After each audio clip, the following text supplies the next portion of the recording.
예, 우리 옆에 분들 인사 좀 하겠습니다. 이렇게 인사하겠습니다. 성도님은 하나님의 거룩한 성전입니다. 인사하겠습니다. 성도님은 하나님의 거룩한 성전입니다.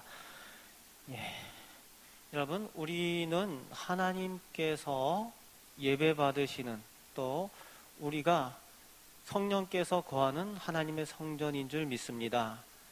오늘 우리가 거룩한 예배자로 서야 되는데 얼마나 나는 내 생각이 나의 삶이 하나님 앞에서 거룩하여져 가고 있습니까?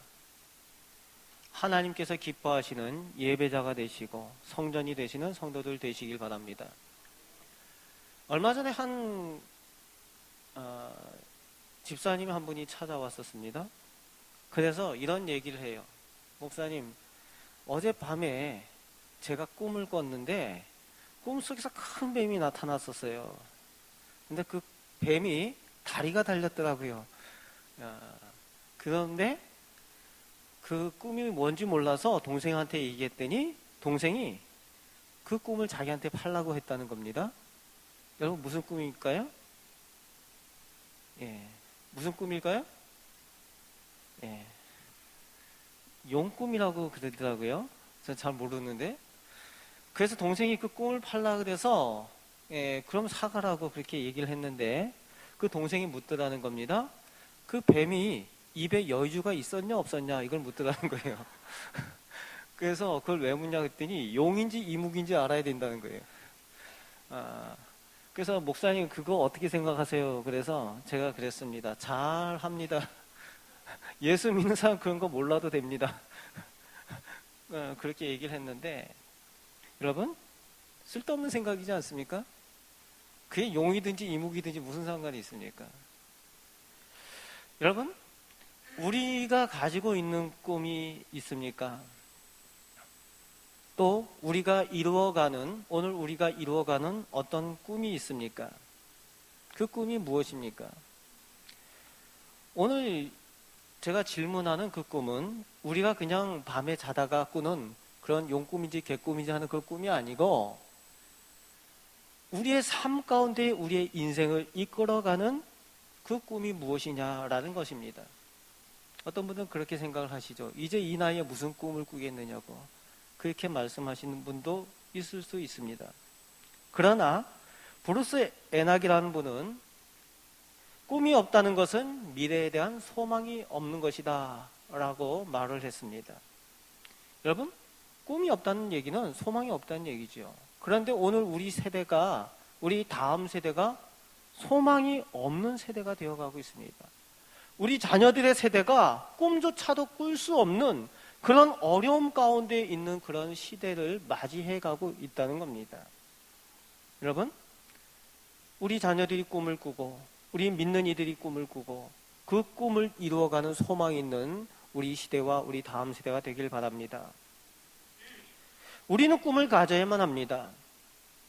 우리는 믿는 이들이기 때문에 그렇습니다. 믿는 이들이기 때문에 더욱 꿈을 가져야만 합니다. 그럼 우리가 가져야 될 진정한 꿈은 무엇이겠습니까? 또 하나님의 백성이 말하는 그 꿈은 무엇이겠습니까? 그리고 왜 또 꿈을 가져야만 하겠습니까? 미국 민주주의의 한 획을 그었던 흑인 한 분이 있습니다. 마틴 루터 킹 주니어라는 목사님이신데 그 목사님께서 유명한 말을 한 것이 아직까지도 많은 사람들이 이야기를 하죠. I have a dream. 나는 한 꿈을 가졌습니다. 흑인들이 차별당하는 미국 사회에서 인권 문제도 암울한 시대에서 그런 꿈을 꾼다는 거예요. 나는 우리의 아이들이 피부색에 상관없이 함께 뛰어노는 그 꿈을 꾸고 있습니다 라고 말합니다. 그리고 그가 그 고백 끝에 그는 이 꿈은 하나님께서 나에게 주셨습니다 라고 고백을 하고 있습니다. God gave me this dream. 그래서 그 꿈이 사명이 되고 이 목사님은 평생 그 꿈을 쫓아서 살았습니다. 여러분, 꿈은 단지 꿈이 아니라 사명이라는 겁니다. 여러분들이 꾸는 꿈은 무엇입니까? 여러분들이 쫓아서 사는 꿈은 무엇입니까? 나의 평생을 이끄는 그 꿈이 무엇이냐는 겁니다. 왜 꿈을 가져야 하고 그 꿈의 목적이 무엇입니까? 여러분, 신앙생활을 한다고 하면서 꿈이 없는 분들이 있어요. 믿음 생활을 한다고 하면서도 아무 생각 없이 그저 신앙생활 교회 왔다 갔다 하는 분들이 있습니다. 여러분, 다른 말로 꿈이 없다는 얘기는요, 사명이 없다는 얘기와 마찬가지입니다. 결국 하나님께서 나를 통해 무엇을 이루고자 하시는지 관심이 없다는 거예요. 목적도 없는 그런 삶을 그저 하루하루 버텨가면서 그저 살아가는 것이 다라고 생각하고 있는 것. 여러분, 그것이 믿는 이들의 삶이 아니라는 겁니다. 우리는 하나님의 자녀이기 때문에 하나님의 자녀가 마땅히 가져야 될 꿈을 가지고 살아야 된다는 겁니다. 여러분, 꿈이 있으십니까? 결국 하나님 앞에 가서 내가 평가될 때에 너는 내가 준 어떤 꿈을 따라서 살다가 왔느냐라고 그것을 가지고 평가하게 될 거라는 거지요. 여러분들이 잘 아는 캘리포니아에 있는 새들백 교회에 그 릭 오렌 목사님이 쓴 책을 여러분들 읽어보셨을 겁니다. 목적이 이끄는 삶. 다 읽어보셨죠? 예, 예전에 새벽 기도 때 아마 40일 기도 때도 이것을 했었던 것으로 제가 알고 있는데 다 기억나시죠? 어떤 내용인지? 예, 웃으시는데 목적이 이끄는 삶. 혹시 아직까지 한 번도 안 읽어보셨다라는 분이 있으면 한번 읽어보시길 바랍니다. 그리고 읽었는데 아무 생각이 안 난다. 그러면 죄송하지만 시간을 내셔라도 다시 한번 읽어보시길 바랍니다. 결국 이 책에서 이야기하는 목적이 제가 말씀드렸던 그 꿈과 결국은 같은 이야기를 하고 있는 겁니다. 나를 이끄는 삶의 목적이 뭐냐? 나를 이끄는 꿈이 무엇이냐? 나를 이끄는 사명이 무엇이냐라고 묻고 있다는 겁니다. 여러분의 꿈은 무엇이고, 여러분의 삶의 목적은 무엇이고, 여러분의 사명은 무엇입니까? 또 우리 가정의, 우리 자녀의, 우리 교회의 꿈과 목적은 무엇입니까?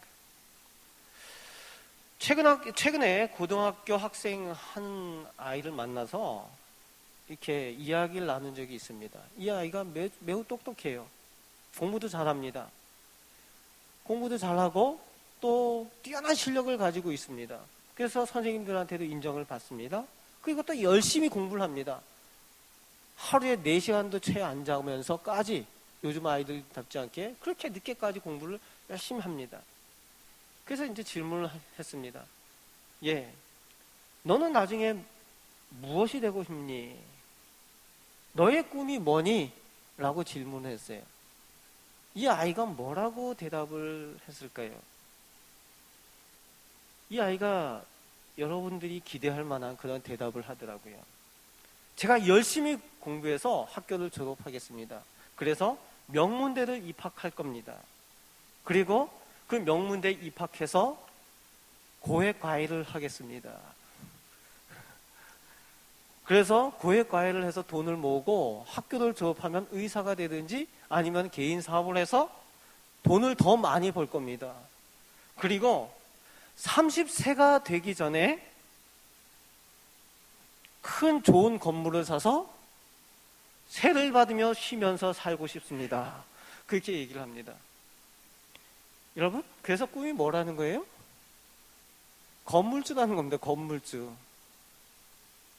열심히 지금 공부를 하는 이유가 30세 때 돼서 건물 하나 사가지고 돈 많이 벌어서 30세 때부터는 이제 세 받아가면서 그냥 쉬면서 살겠다.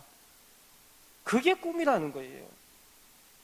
그래서 제가 묻습니다. 좀 그렇지 않냐? 의사나 변호사 이렇게 좋은 외교관 이런 것들 좋은 직업들도 많고 검사 이런 거 직업들이 많은데 꼭 그거 해야 되겠느냐? 그러니까 뭐라고 얘기를 하는가 하면 힘들다는 거예요. 다 그 사람들 의사 변호사 하는 사람들 다 사무실 건물에 새 드는 거 아니냐고. 그래서 자기는 건물주가 좋다는 거예요. 그래서 건물주가 최고라는 겁니다. 여러분 웃으시는데요. 심각한 얘기입니다. 우리 자녀들의 현실이라는 거지.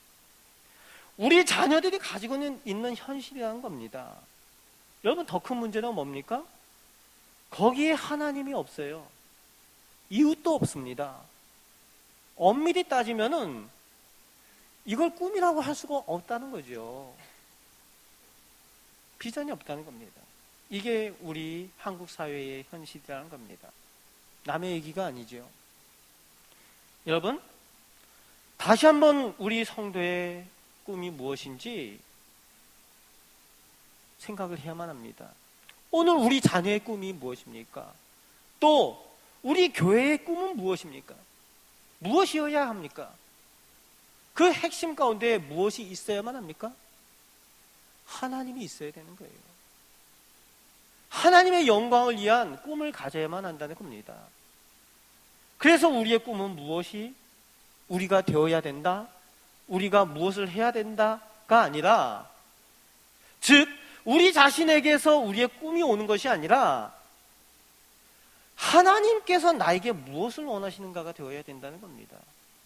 우리의 꿈의 핵심은 거기에 있습니다. 하나님께서 오늘 나에게 무엇을 원하시는가? 우리 가정에 무엇을 원하시는가? 오늘 우리 교회에 무엇을 원하시는가? 그것이 있어야 된다는 거예요. 그것이 우리의 꿈이 되어야만 한다는 겁니다.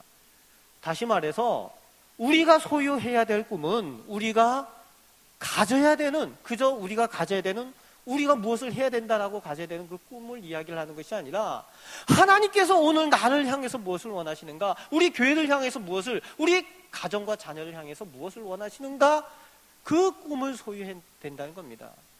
그 꿈의 근원이 하나님이어야 한다는 겁니다.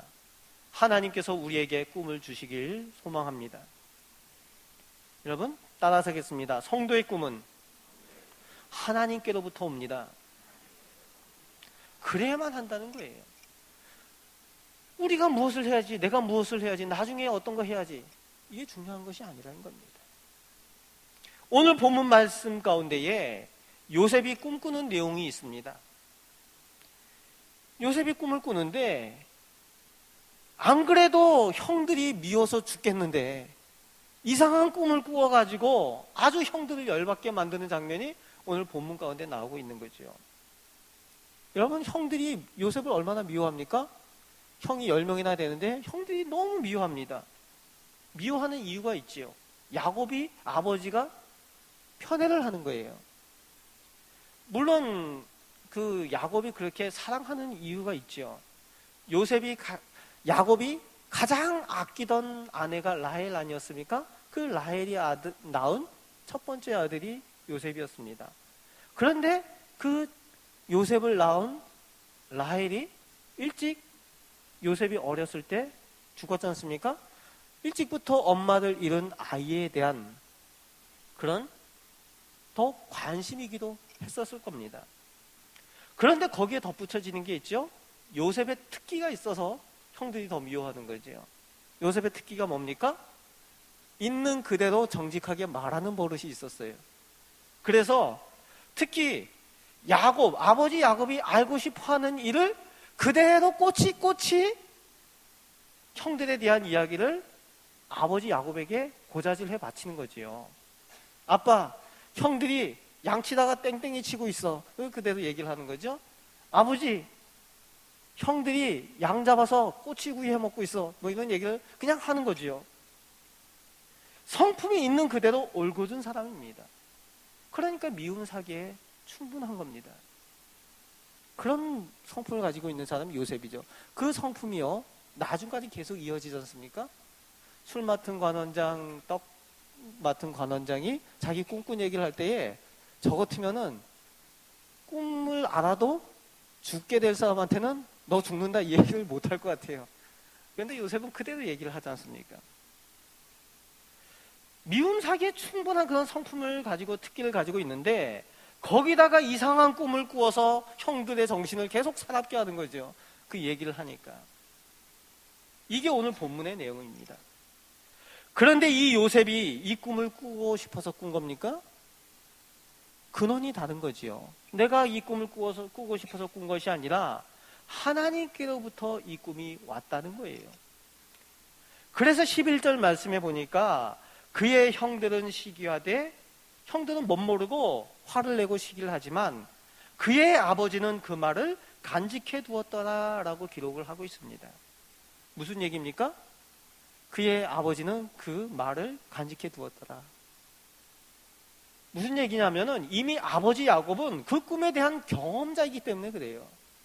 이 야곱이 이미 그 꿈에 대한 것들을 경험을 한 사람입니다.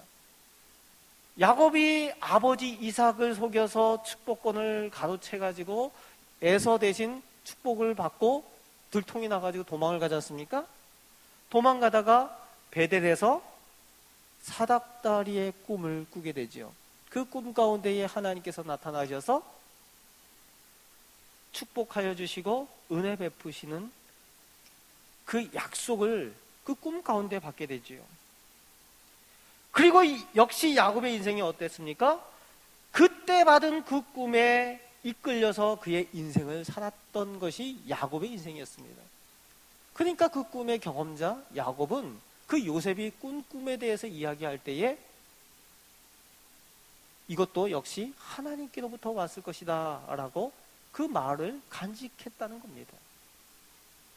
여러분, 요셉의 꿈이 하나님께로부터 왔습니다.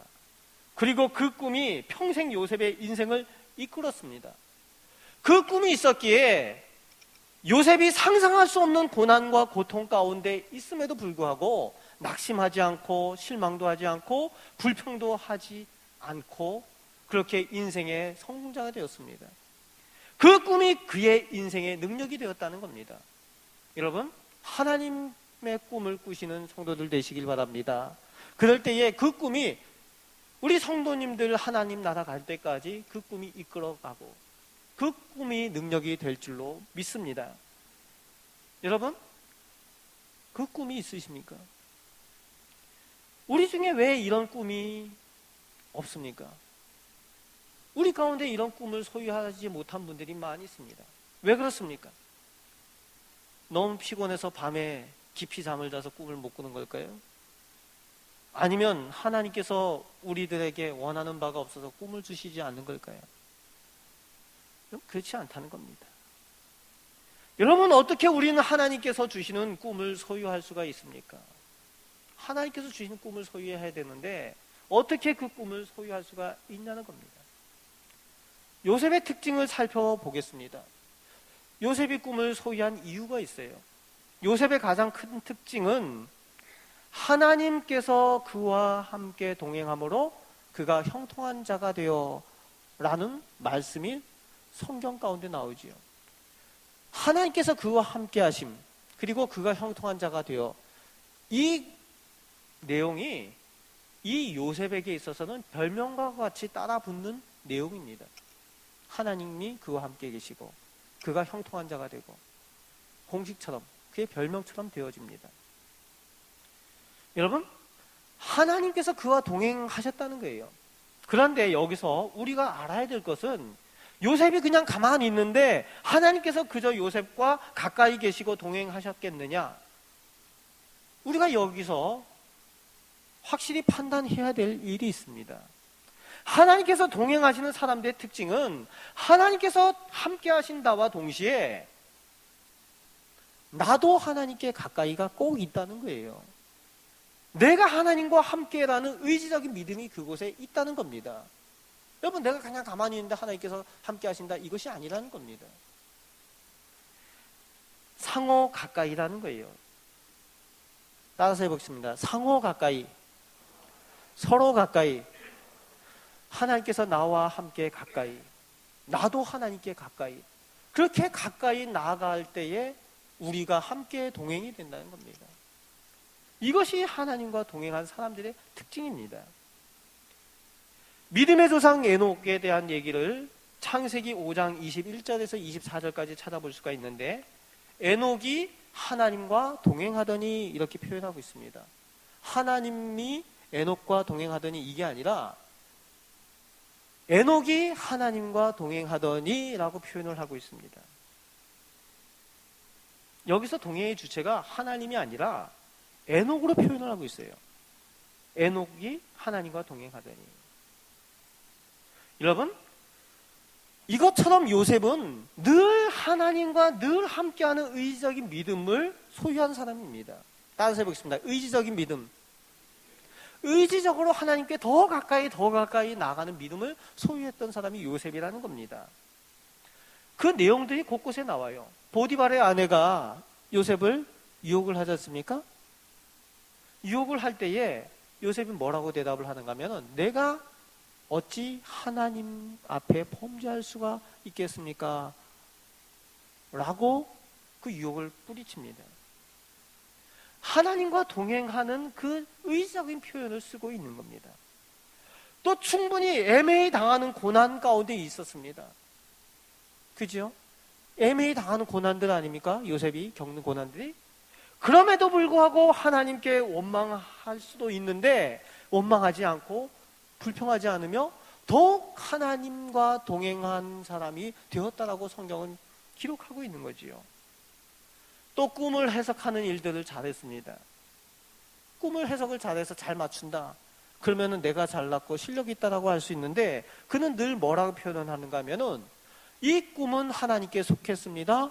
그 해석도 하나님께 있습니다. 누가 하신다? 하나님께서 하십니다. 라고 하나님께 영광을 돌리며 의지적으로 하나님께 영광 돌리며 가까이 나아가는 이 요셉의 믿음을 바라보게 된다는 겁니다.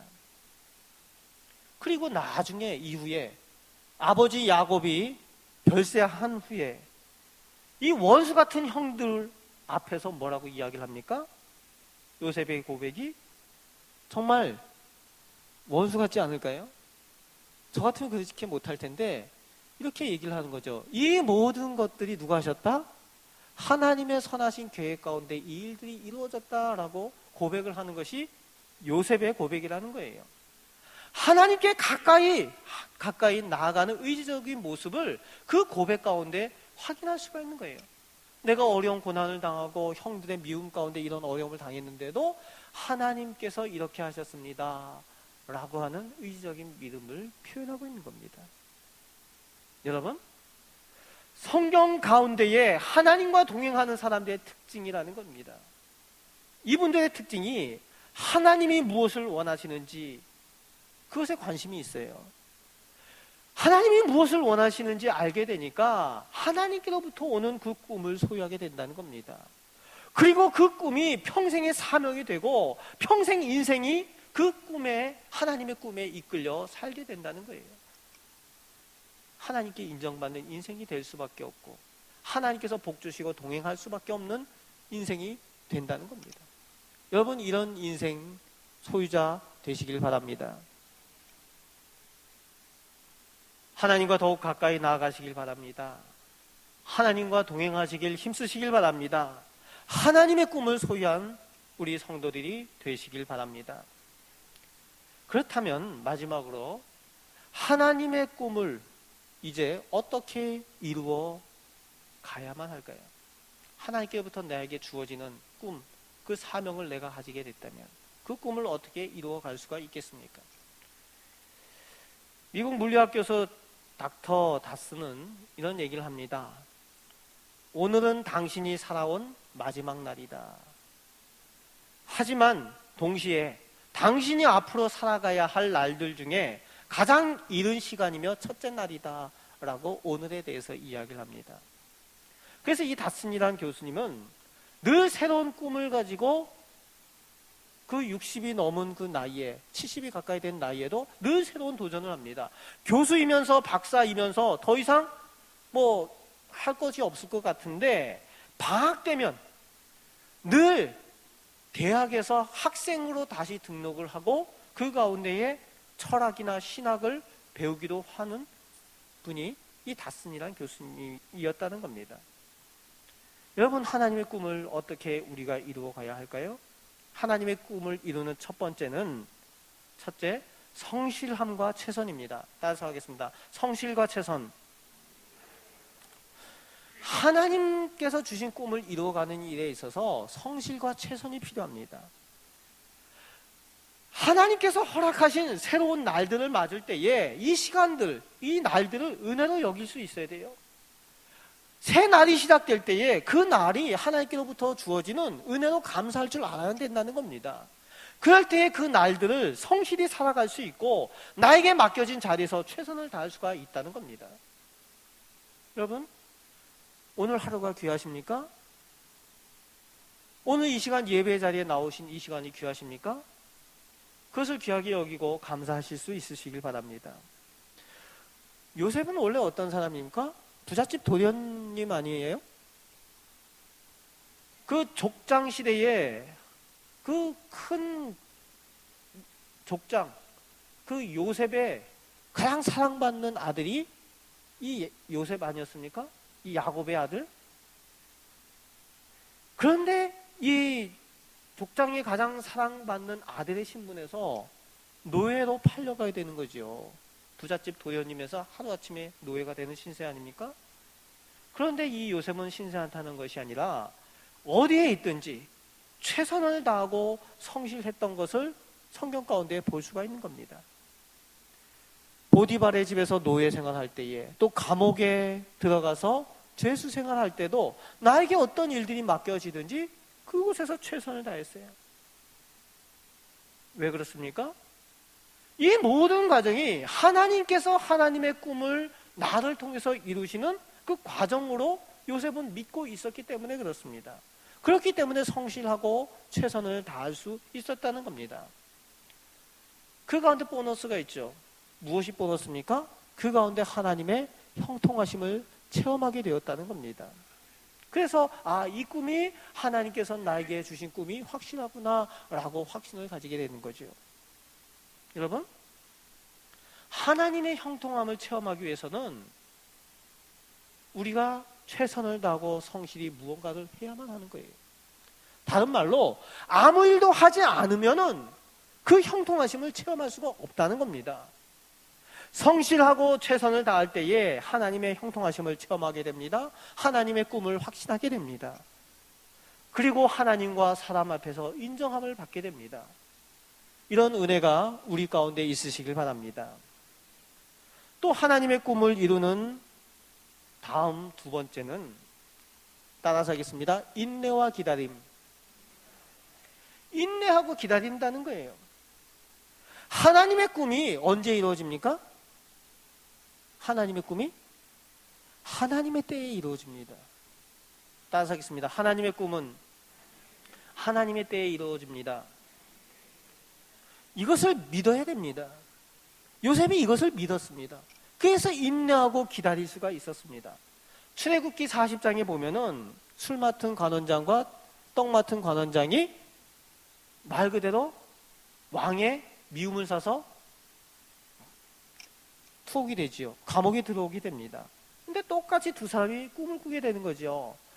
그래서 이 요셉에게 꿈을 해석을 해달라고 요청을 하게 됩니다. 그런데 신기합니다. 한 사람 꿈을 이야기를 하면은 얼추 그 사람 꿈을 얼추 맞출 수 있다고 하지만 두 사람이 꿈을 이야기를 할 때에 두 사람 다 꿈을 정확하게 요셉이 맞추고 있는 거지요. 한 사람이라면 우연이 될 수 있지만 두 사람을 다 정확하게 맞춥니다. 그래서 한 사람은 죽게 되고 한 사람은 복직이 되는데 이 술 맡은 관원장이라는 의미는요, 대단한 그 위치에 있다는 얘기입니다. 왕의 음식을 맡은 사람이라는 얘기거든요. 왕의 술을 담당한 사람이다. 옛날에 왕을 죽이려면은 제일 많이 쓰는 게 뭐였습니까? 독살 아닙니까? 그 술 맡은 관원장은 아무나 시키는 게 아니에요. 제일 왕이 신뢰하는 사람한테 시키는 거 아닙니까? 그래서 요셉이 이 술 맡은 관원장에게 내가 이러쿵저러쿵 해서 이렇게 억울하게 옥살이고 하고 있으니까 이 풀려나가면은 나의 억울함을 통해서 이것을 석방해달라고 이렇게 얘기를 합니다. 그런데 이 술 맡은 관원장이 석방대에서 나가서 어떻게 됐다고요? 복직이 되고 나서 성경은 까맣게 잊어먹었다 이렇게 되어 있습니다. 까맣게 잊어먹었다. 왜 잊어먹었습니까? 이 신기한 경험을 했잖아요. 이 꿈이 두 개가 두 사람의 꿈이 정확하게 맞는 것으로 봤습니다. 그리고 자신이 복직이 되었어요. 그것도 사흘 만에 정확하게. 그런데 그 요셉을 잊어버립니다. 기억조차도 하지 못해요. 왜 그렇습니까? 이 때가 하나님의 때가 아니었다는 거예요. 그런데 요셉의 태도는요, 이 술 맡은 관원장을 불러달라고 그렇게 요청을 하지도 않고요, 그 가운데 억울하다고 난동을 부리지도 않습니다. 오히려 끝까지 인내하고 하나님의 계획과 뜻을 기다리는 가운데에 결국 어떻게 됩니까? 그 꿈대로 하나님께서 그 꿈대로 이루어 주시는 그 날을 확인하게 되는 겁니다. 여러분, 오늘 여러분은 하나님의 사람들입니까? 오늘 하루를 살아가시면서 어떻게 인생을 살아가고 계십니까? 꿈을 소유하고 계십니까? 사명이 있으십니까? 꿈을 소유하시는 하나님의 백성이 꼭 되시길 바랍니다. 요엘 2장에 보면은 하나님의 영이 임할 때에 너희 자녀들이 예언을 할 것이요, 젊은이들이 환상을 보고 노인들이 꿈을 꾸며 라고 말씀하여 주고 있습니다. 또 창세기 41장 38절에 보면은 이 요셉에 대해서 애굽의 바로와 신하들이 요셉을 평가를 할 때 이렇게 평가합니다. 우리가 어디에서 하나님의 영에 감동된 이 같은 사람을 찾을 수 있겠느냐라고 표현을 합니다. 하나님의 영, 하나님의 영이 우리 가운데 임할 때에 우리가 하나님의 꿈을 소유하게 되는 줄 믿습니다. 여러분, 하나님께 더 가까이 가시길 바랍니다. 그래서 하나님의 영이 충만하시길 바랍니다. 그때에 하나님께서 오늘 나를 향하신 하나님의 꿈을 소유하게 되는 줄 믿습니다. 내게 주신 하나님의 꿈을 따라서 그 꿈을 믿음 안에서 이루어가는 그 가운데 형통의 복을 누리시는 우리 성도들이 되시길 바랍니다. 요셉과 같이 하나님 앞에 더 가까이 나아가기 위해서 최선을 다하시고 그 가운데에 하나님께서 주시는 꿈을 바라보며 인생 가운데에 승리의 삶, 능력의 삶을 살아가시는 우리 복된 성도들 다 되시기를 주님의 말씀으로 축원을 드립니다. 아멘.